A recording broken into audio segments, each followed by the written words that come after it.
Ja, kak ste bi ime izgovara sve skupa, Ana Marija? A šta kaže Ivana, da si do sad bila sve na zamjenama? Da. I sad za stalno? A super, baš mi drago. Dobro, došla je pedagogica, ajde. Dakle, čim se stavimo u kožu druge osobe, vidimo da i njih isto nešto muči. Ana Marija, molim vas, opet su stavili te neke snimke sa sata na internetski kanal.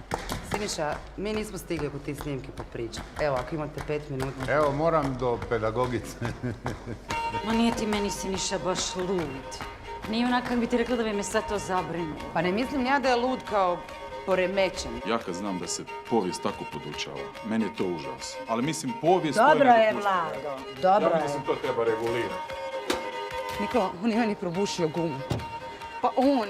Tu ste sazvali ovaj skup, stavili me pred zid i deri po meni, deri!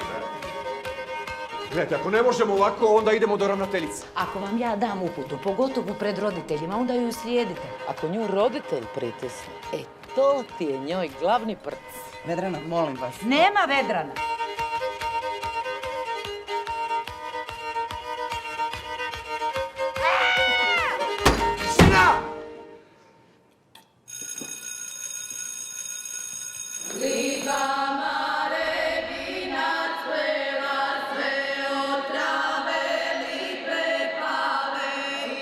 Niko tebe neće ni zamjeriti ako staneš.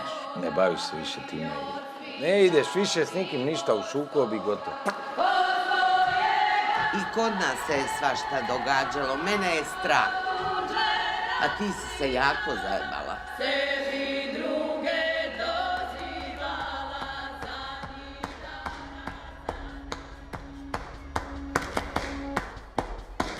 Dovela si ti svojih 5 minuta. Bravo.